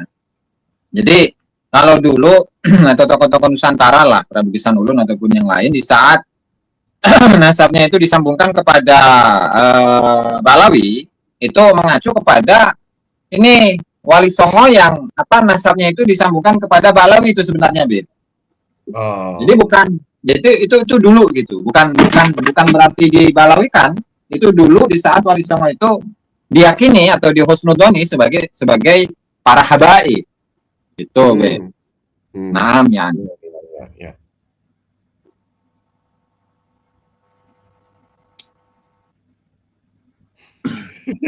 Masya Allah. Saya jadi kaget. Nggak saya sangka ini. Berarti nggak ada nih kalau kiai-kiai Nusantara, anak-anak Nusantara ini bangkit untuk melawan. Kan disebut ini juga Al-Wali bahwa Nusantara itu kan negeri terlaknat. Kan ada seorang Habib siapa namanya itu, Idrus bin Umar Al-Habsyi. Nah, dia ini mengatakan, mengutip sebuah hadis terlebih dahulu, adunya mal'unatun mal'unun man fi, dunia itu terlaknat dan isinya semuanya dilaknat, dan semuanya itu tergambarkan di Jawa, di Nusantara, Asia Tenggara ya. Nantinya kita ini adalah orang-orang yang tinggal di tempat yang dilaknat oleh Allah Ta'ala. Nah, kalau Nusantara itu terlaknat, maka Tarim itu adalah yang terlaknat, berarti dirahmati oleh Allah Ta'ala gitu. Sehingga antum semua harus memuliakan tanah yang dimuliakan oleh Allah Ta'ala atau tanah yang dirahmati oleh Allah Ta'ala, yaitu apa? Tarim. Nah gitu Al-Wali. Nah itu saya nggak tidak. Kalau nggak salah ada di sini ya. Gimana Al-Wali? Kalau Ana itu langsung bisa bantah. Nggak mungkin negeri terlaknat, orang yang dari negeri terrahmati datang ke negeri terlaknat. Itu nggak mungkin. Gitu kan? Betul. Itu langsung. Kalau kita lihat di Nusantara ini hijau ya kan, Gemaripah Lojinawi. Lihat Tarim sana ya, saya jangankan kepingin, niat pun, cita-cita pun nggak pernah ada. Yes. Tadi yang yang disampaikan Habibana Aziz itu bisa dilihat di halaman 380. 80 ya. Oh, berdekatan nih. Berdekatan sama ini ya. Iya, dengan yang Thariqah. Jawa Utara adalah negeri terkutuk. Habib Idrus bin Al-Habsyi berkata dalam kitab Idul Yawakid Al-Jauhariyah. Ini bahas nih Gus, wajib bahas nih. Wajib. Jawa Nusantara. Nah, jadi Jawa ini seperti istilah-istilah di zaman dulu ya. Jadi kayak Syekh Arsyad Al-Banjari, Syekh Abdul Rauf Al-Banjari Al-Jawi, Syekh Abdul Rauf As-Singkili Al-Jawi, ataupun Syekh Syamsuddin Al-Sumatrani Al-Jawi. Jadi Jawa ini adalah satu istilah khusus digunakan untuk Nusantara atau Asia Tenggara. Nah, Asia Tenggara. Nusantara adalah negeri terkutuk. Habib Idrus bin Umar Al-Habsyi berkata dalam kitab Igdul Yawagid Al-Jauhariyah, wa amal an faqad udimatir rihlah fi talabil ulum wa ma'alil umur bal innama rihlatuhum li talabid dunyal faniyah azailah ila jihatin lam tuzkar fi ma sabaqa kajihati Jawa allati hiya qalabud dunya wa ghairiha min al-aqtar wa lam yubalu biruqubil akhtar. Adapun sekarang sungguh telah lenyap perjalanan dalam rangka menuntut ilmu dan hal-hal yang agung. Bahkan sesungguhnya perjalanan mereka para habaib hanyalah untuk mencari dunia yang fana dan lenyap ke berbagai daerah yang tidak disebutkan sebelumnya seperti wilayah Jawa atau Nusantara yang merupakan cetakan dunia, dan ke daerah-daerah lain tanpa menghiraukan bahaya yang mereka tempuh. Wa sababu dzalika kullihi adamul qana'ati fil mata'imi wal malabisi wasyahawat kama kana alaihi salafuhumul madhun min al-iktifa'i bid-dun fi jami'i dzalika id kanat ladzatuhum fil mutala'at wal mudakarat wa af'alit ta'ah. Dan sebab dari itu semua adalah tidak adanya rasa cukup dalam urusan makanan, pakaian dan syahwat sebagaimana yang menjadi keadaan para pendahulu mereka terdahulu, yaitu mencukupkan diri dengan hal yang sedikit dalam semua itu, karena kesenangan mereka terdapat dalam membaca, saling berdiskusi, dan melaksanakan ketaatan. Fangdur ila tasmiyatihi jihata Jawa qalabad dunya fa fihi isyaratun ila anna jami'a fitanid dunya wa awsafihal madmuma allati uniyat bil la'ni fi qawlihi ad-dunya mal'unatun mal'unun ma fiha illa dzikrallahi wa mawala majmu'un fi tilkal ard. Maka lihatlah bagaimana dia Habib Idrus ini menamai wilayah Jawa atau Nusantara sebagai cetakan dunia. Maka di dalamnya terdapat isyarat bahwa seluruh fitnah dunia dan sifat-sifatnya yang tercela, yang dimaksudkan dalam sabda Nabi, dunia itu terlaknat dan terlaknat apa-apa yang ada di dalamnya, kecuali zikir kepada Allah dan apa-apa yang terkait dengannya, telah terkumpul di negeri tersebut. Narasi ini juga terdapat dalam kitab yang lain, Tanbihul Ghafil wa Irsyadil Jahil, karya Habib Umar bin Segaf As-Segaf. Nah, artinya ini rasis yang menganggap Nusantara ini negeri terkutuk, apalagi bawa-bawa hadis Nabi gitu kan. Nah, sehingga kalaulah memang Nusantara itu adalah negeri terkutuk, kenapa sampai saat ini itu mereka masih betah di sini itu, kenapa gitu kan? Apakah di sini itu berubah statusnya dari terlaknat menjadi surga kedua, bahkan mencari cincin Nabi Sulaiman gitu kan? Atau gimana gitu? Nah, ya. Jawa adalah bintu trim, saudara.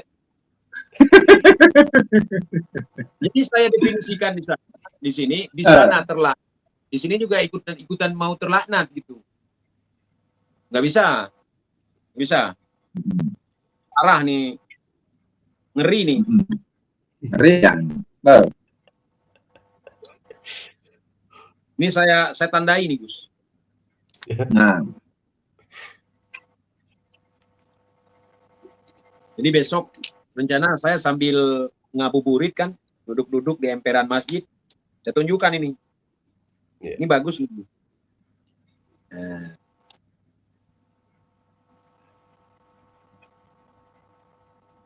Halaman 380.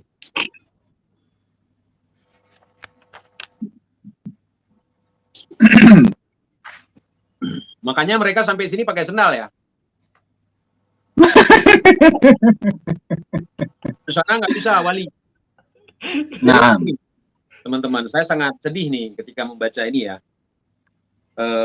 Saya coba untuk ngomong besok juga mencari referensinya dari kitab aslinya kan, yang buatan mereka. Ini kayak gimana ya, mereka ingin merubah negeri kita ini menjadi bagian dari negeri mereka. Sementara negeri mereka itu dapat kita lihat. Nggak perlu kita omong pun sudah lihat, seperti negeri yang terlaknat. Jadi gersang, jarang hujan, nggak ada air berlimpah. Bahkan sekarang kita lihat banyak masyarakatnya yang kelaparan dan kehausan. Jadi masyarakat Indonesia ini, walaupun ini perkataan orang-orang Eropa ya, yang langsung dia ngomong ke saya, negeri mereka itu kan negeri yang mungkin secara status ekonominya mereka lebih bagus dari kita kan, tapi mereka memuji negeri kita dengan mengatakan negerimu surga. Kenapa surga? Kalau di Rusia, kalau musim dingin itu pepohonan itu jadi es semua. Sementara kalau musim di kami katanya, di tempat dia itu kalau memang kita nggak stok makanan atau kita nggak berburu mati-matian, kita nggak dapat makan, bisa mati. Sementara di negeri kita, duduk di bawah pohon nangka, jatuh buah nangka. Duduk di bawah pohon pisang, jatuh buah pisang. Apapun bisa dimakan di sini, kecuali meja dan kursi. Jadi ini sangat luar biasa sekali. Leluhurnya sudah mengamanahkan ke mereka bahwa negeri Nusantara atau Asia Tenggara ini, salah satunya adalah Indonesia, itu adalah negeri yang dilaknat. Ngapain berbondong-bondong ngajak orang lagi ke sini? Saya pernah lihat ada Al-Habib datang ke Aceh, tempat saya, itu ketika ditunjukkan mie goreng, mie rebus, kayak orang nggak pernah makan, langsung. Apa mungkin datang ke negeri yang terlaknat, melihat makanan di sini langsung melet-melet gitu. Nah itu tidak mungkin. Maka saya katakan, kebanyakan memang doktrin mereka itu dobol, saudari. Mereka soal adab sama leluhurnya. Kenapa saya katakan soal leluhurnya? Mereka tidak mengindahkan ajaran leluhurnya, yakni Indonesia ataupun Nusantara ya, Nusantara ataupun Asia Tenggara, ini negara terlaknat. Ngapain di sini? Dan satu lagi, mereka ngeklaim bahwa itu adalah surga dunia. Saya tanya, enggak orang keluar dari surga untuk datang ke negeri terlaknat? Mustahil. Ada enggak? Mustahil. Ada. Mustahil. Ada orang bodoh. Bodoh ya. Nah, Itu namanya masukkan bola ke gawang sendiri, ngomong sendiri, datang juga rame-rame. Wah, ini parah nih. Antum nggak fitnah kan, Gus? Lah, itu bisa dicek di 2 referensi itu Al-Wali. Tadi Irsyadul Ghafil. Kemudian apa namanya? Yang satu apa tadi? 480 tadi ya. Itu di sebentar Al-Wali 398. Iqdul Yawaqid Al-Jawhariyah 1. Kemudian yang kedua itu Tanbihul Ghafil wa Irsyadul Jahil. Ada 2 referensi itu yang menyatakan itu Al-Wali. 2 referensi yang ditulis oleh Habib sendiri ya nih. Nah, Bodoh-bodohnya kami di sini nggak perlu Kristen.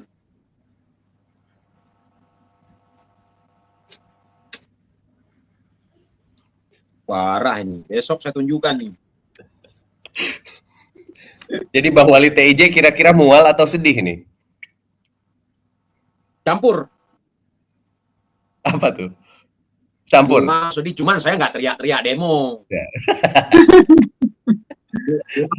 Sedih. Jijik saya, najis saya.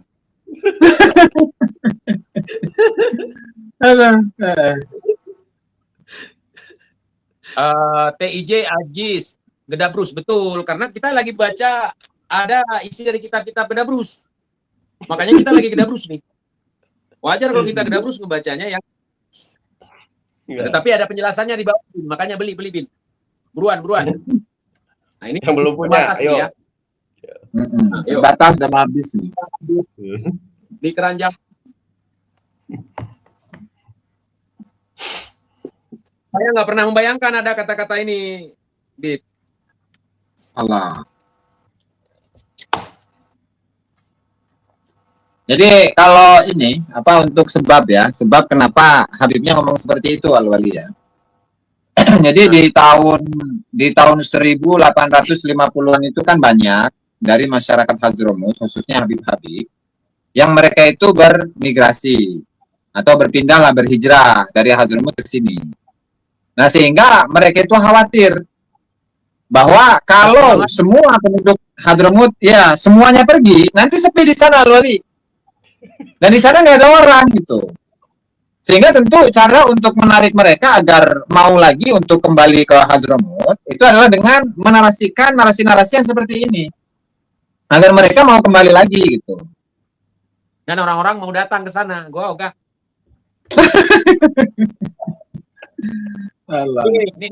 Nih. Yang halaman 389. Semua habaib Ba'alawi tak akan ada yang mampu mengungguli. Betul. Tidak ada Ustadz Abuya Kiai di Nusantara ini yang membaca kitab kebalik. Ya'ni dzambih minal mu'minin yakhruj. Itu nggak ada di Nusantara. Kita masih kalah. Masih kalah. Yang kalau misalnya digigit kobra, kobranya mati, ini nggak ada yang mengungguli itu. Di tempat orang-orang di sini belum sempat dipatok, ularnya udah gepeng kepalanya. Nggak ada yang ngunggulin ya. Insya Allah ya, hebat sekali mereka. Anak raja dari mereka. Itu salah cetak penerbit, Blo. Oh, salah cetak penerbit. Coba bawa penerbitnya kemari biar dicetakin. Aduh, ampun. Udah tuh kami datang ke negeri Nusantara ini untuk mencetak ulama. Bukan untuk minta-minta. Kalian mukibin, kambing 100 ekor kami potong, datuk saya potong. Makanya makan tuh potong. Tapi mimpi. Allah.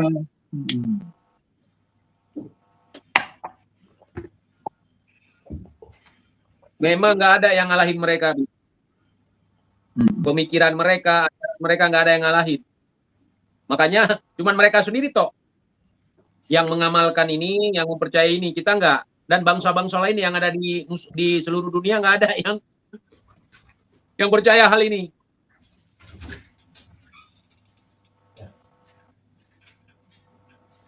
Insya Allah.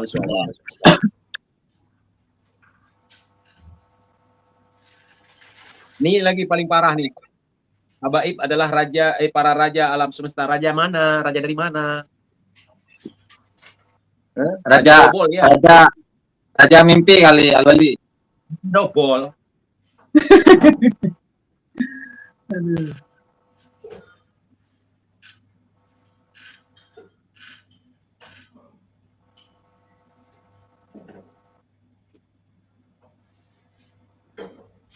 Sakit kali rasanya.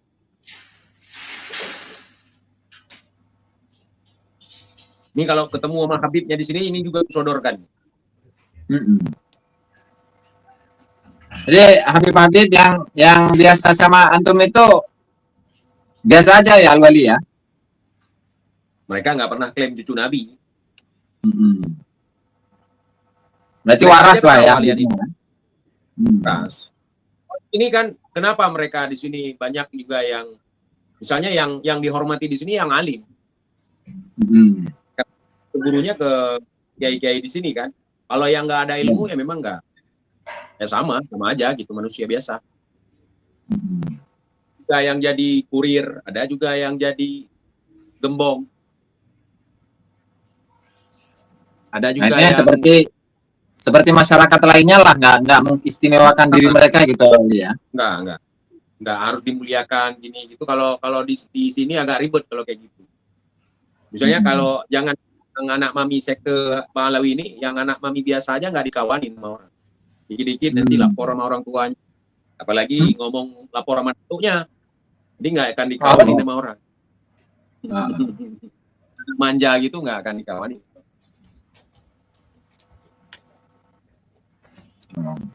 Dan banyak juga kasus pernikahan di sini biasa aja. Baik dari kalangan mereka yang perempuan, ya kan, ataupun yang memang betul-betul syarifah gitu kan. Nggak ada masalah begitu berat. Cuman tanggung jawab, misalnya diingatkan. Tolong didik dia yang baik-baik. Ajarkan dia cara berpakaian yang benar. Kalau yang syarifah kan. Yeah. Kalau masalah kafaah itu nggak terlalu diberatkan.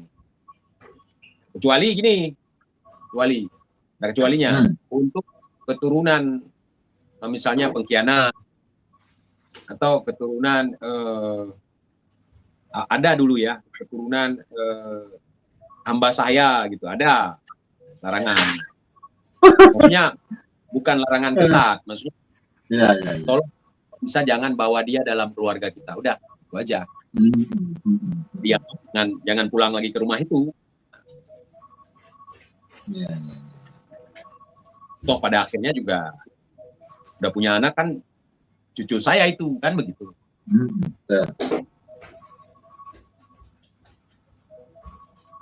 Jawa Nusantara semua isinya adalah musibah.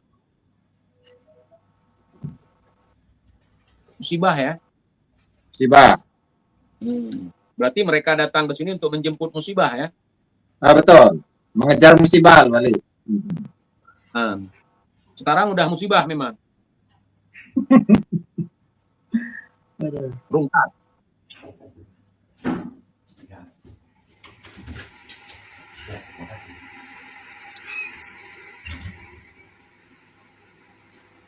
Jadi betul nih ada komen nih. Sekarang tidak butuh debat, tapi butuhnya sadar dan taubat. Betul. Betul. Antum pasti bukan mukibin. Pantesan antum bisa berpikir. Kalau mukibin kita nggak salahkan. Mereka bukan nggak mau berpikir, karena memang mereka nggak punya alat berpikir. Otak nggak ada. Parah nih, makin dibaca makin mual saya nih. Mungkin ini kualat ya. Habaib adalah para raja alam semesta. Bukankah Allah raja alam semesta? Oke. Allah ya. Larangan melihat Habib dengan keangkuhan, nanti kualat. Oh, kalau kita jangan melihat siapapun dengan keangkuhan. Nggak boleh. Bukan cuma Habaib.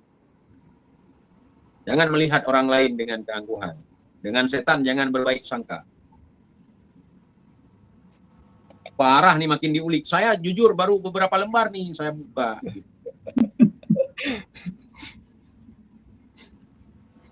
Waduh, kalau saya dapat giliran ceramah di masjid nanti saya bacakan ini.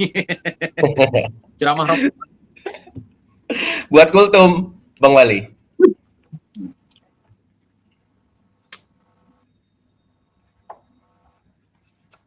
Saya baca daftar isinya ngeri.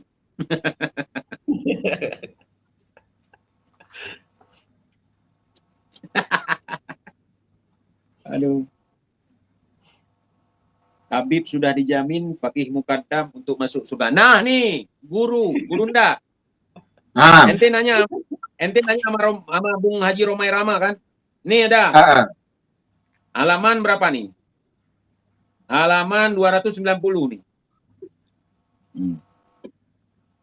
Habib sudah dijamin fakih mukaddam untuk masuk surga. Itu surga bohongan apa surga beneran? Bohongan lah.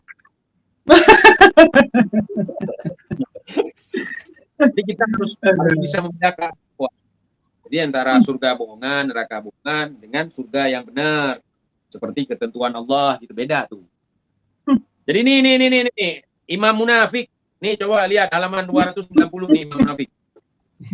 Nah, jangan salahkan Bu Isma ya. Di sliding nanti ente. Habib sudah dijamin fakih mukaddam untuk masuk surga. Na'udzubillahi min dzalik. Nah, fakih mukaddam mi'raj 70 kali semalam sampai ke Sidratul Muntaha.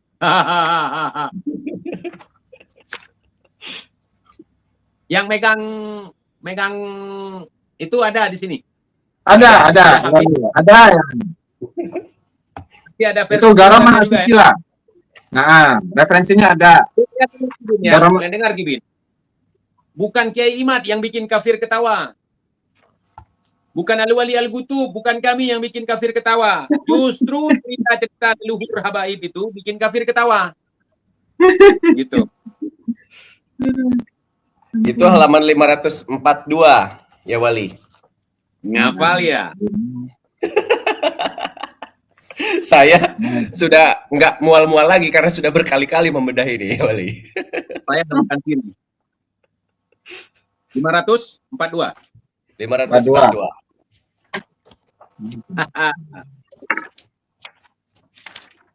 Dan itu tidak hanya di satu referensi ya, Wali, ada dua itu. Ada dua referensi itu.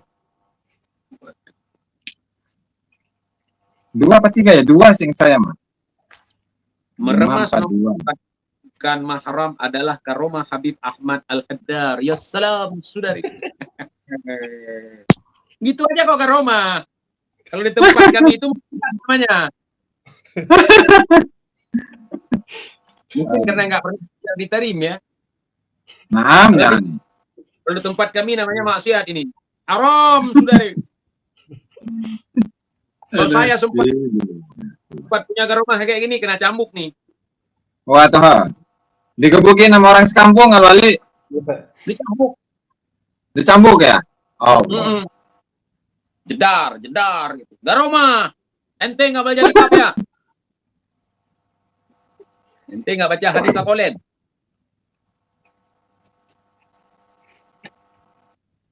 Ciuman wali Habib kepada perempuan dapat membuat anti zina. Naam, saudara.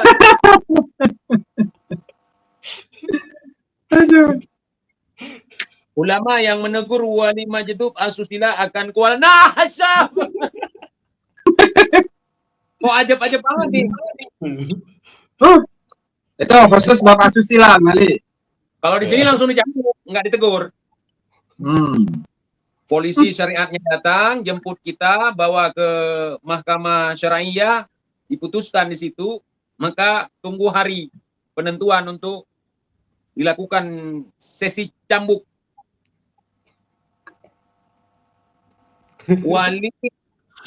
Wali Muhibbin Habib memesan wanita cantik dan berdisko. Itu udah itu ada disko zaman dulu, disko ala jahiliyah atau apa? Ya disko zaman dulu, Wali. Kan mereka kalau ada solawatan, padahal isinya ya ada ya lagu-lagu India kan, itu pakai lampu itu kedap-kedip ya. Allah. Memang pantas Kibin betah ya. Meremas yang bukan mahram itu adalah garoma, saudara. Ngeri ya. Aduh. Dari sampulnya udah kebayang isinya.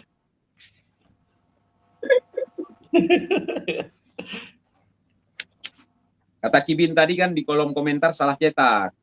Ya memang salah cetak. Bukan salah cetak sebenarnya, salah otak. Ini otak yang bikin kitab ini, maksudnya yang referensinya ya, itu memang koslet nih.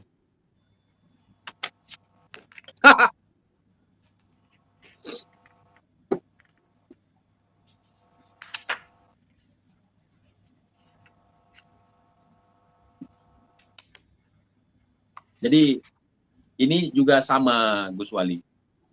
Nah, Dulu ada Habib di sini, tapi ceramah bagian khurafat ini nggak di Aceh. Entah nggak berani, Pari. Ini ceramahnya di Medan kan. Dia bilang begini.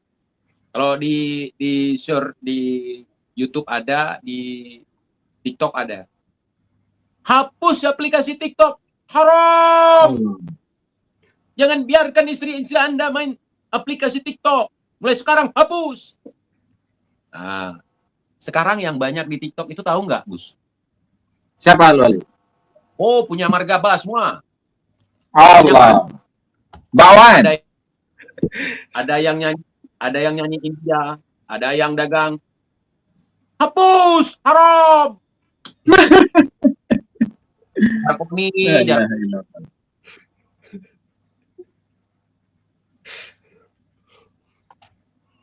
dulu kan ada yang bilang kalau kalau ulama dekat sama penguasa itu namanya anjing. Baru ini saya lihat ngejilat ke sana kan, buat buka puasa bareng. Gitu. meminta presiden hubungan bersama dengan Amerika, saudari. Luar biasa. Memang nggak ada tandingan. Robol.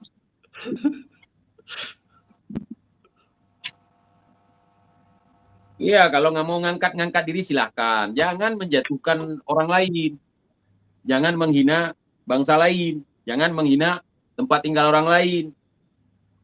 Ya kan? Lu makan berak di sini. Sementara ada cerita-cerita leluhurmu yang menghina. Tolong dong bahas ini, Bib. Bib, tolong bahas ini.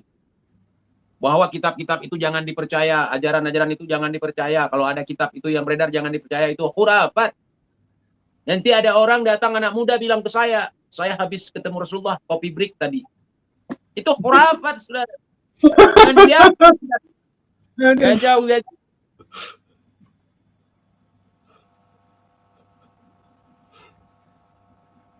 Ngeri ya?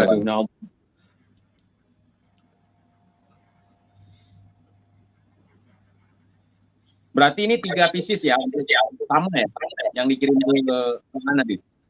Nah, 3 eksemplar ya nih, 3 pieces. Nah, jadi saya mau menghadiahkan nih ke orang-orang terdekat, namun beliau mau bukti, biar beliau nanti cari sendiri referensinya. Ya, barangkali itu kan saya punya, cuman yang versi PDF-nya Wali. Barangkali butuh nanti bisa Anda kirimkan filenya ke antum ya nih Wali. Kitab itu beredar nggak? Beredar, sebagian dicetak. Jadi untuk yang apa namanya Ukudul Almas yang tadi ya, tarekat-tarekat Nusantara itu sudah versi cetak beredar itu. Kemudian apa tadi? Nanti dibilang Nusantara terlaknat. Fitnah Wahabi. Beredar rata-rata. Bisa diakses semuanya Wali. Nah. Jadi kalau di Terim sana itu masih ada kitab itu yang tua. Masih ada. Manuskripnya ya? Manuskripnya ada.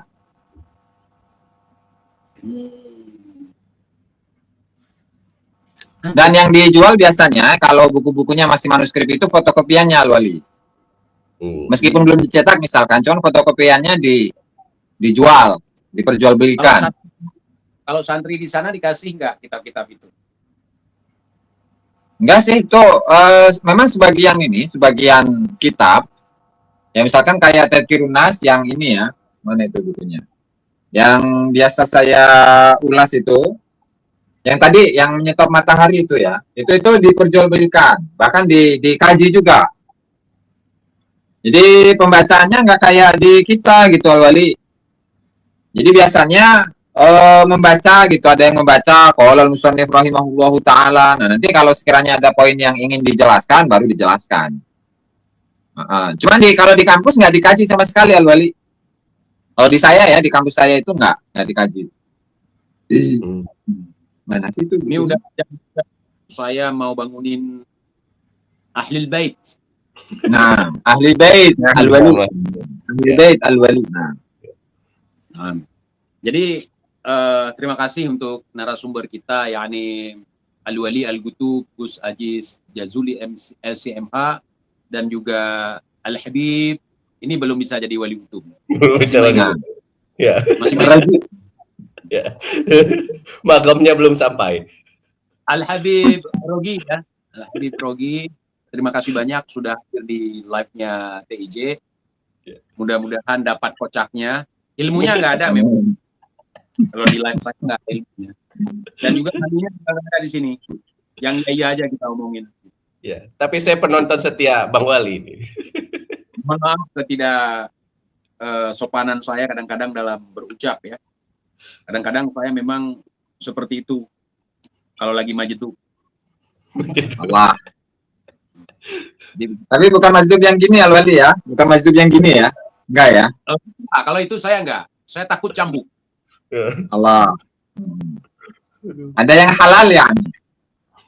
Oh, kalau itu enggak terlalu ini. Enggak terlalu Lubang bagaimana kabarnya? Kita lagi bahas lubang Tarib nih, bukan lubang Sumatera. Nanti ada sesi pembahasan lubang Sumatera ya. Nah, maksudnya ada lubang akibat banjir kemarin, Gus. Di Aceh Tengah. Longsor biasa, tanah berpasir gitu kan. Siap. Antum di sana jam berapa? Jam 5 kurang seperempat. Jam 4.45, Al-Wali. Oh, hampir sama lah. Nah.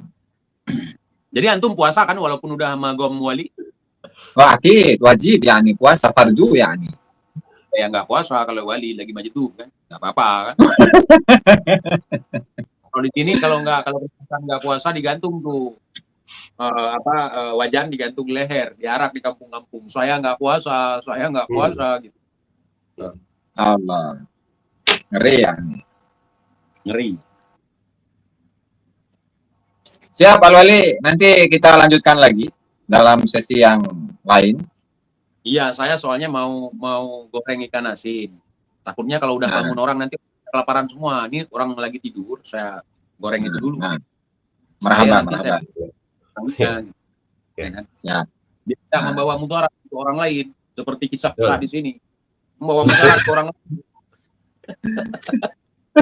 Bayangkan misalnya kan, taruhlah keluarga kita yang perempuan gitu. Saya nggak mau tahu dia wali atau bukan.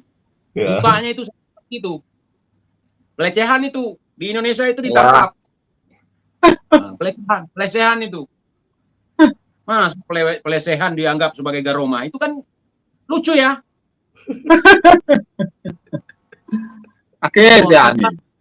Iya, kita ngelihat orang aja dari atas ke bawah, dari atas itu bermasalah kita di sini. Lihat perempuan kan, di atas ke bawah, lihat. Itu bermasalah. Kalau perempuannya risih.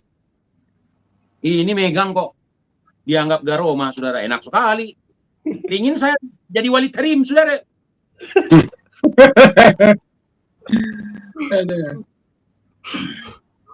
Ya, mari kita masak dulu telur bagi muqaddam hasil dari Sidratul Muntaha.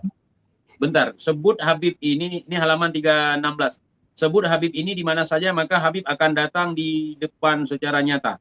Habib Ahmad bin Zain Al-Habsyi berkata di dalam syarah Al-Ainiyah, ya kan? Ini. Habib siapa nih? yang disuruh sebut namanya. Dan itu yang saya praktikkan, saudara. Al-Imam Al-Faqih Al-Muqaddam. Ya Imam Al-Faqih Al-Muqaddam. Naam. Masya Allah. Kayak kodam aja ya. Naam ya.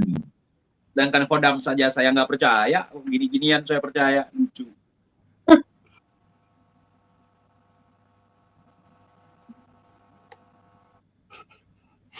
Ini yang udah mati 3 tahun bangun lagi untuk ngalam bini ada di sini. Ada. Udah. Nah. Saya suka. Sekalian nanti saya tunjukkan ke orang-orang. Nah ini kan ilmu harus ditunjukkan kan ke orang, jangan disembunyikan gitu. Kalau ilmu benar ngapain takut? Berarti ada masalah kalau malu. Kan begitu. Ada masalah berarti kalau malu-malu bongkar itu ataupun ini bukan magom ente gitu kan. Kalau bukan magom kenapa bukan? Kan lucu. Oke lah. Terima kasih sekali lagi buat antum-antum semua yang bukan ahli trim, ahli Nusantara yang di syaiton kan. Tapi ini kalau ada yang seri keduanya dan ketiga, jilid kedua, jilid ketiga, jilid keempat sampai tuntas. Karena kita salah Wali. Jadi untuk jilid yang berikutnya akan saya cantumkan beberapa surat-surat Al-Habib Al-Wali Al-Qutub Utsman bin Yahya ya kepada Habib Sunan Khurogronya, dan bagaimana informasi beliau kepada Sunan Khurogronya tentang kondisi-kondisi yang ada di Nusantara. Pengkondisian Nusantara itu ada. Soalnya itu sedang saya ini ya Wali. Sedang beliau saya susun. Kolega Habib Putih itu. Nah, Habib Putih. Sahibul Senak Agranya. Nah. Thank you semuanya ya, thank you. Thank you. Kita santap sahur dulu teman-teman semuanya ya. Assalamualaikum warahmatullahi wabarakatuh.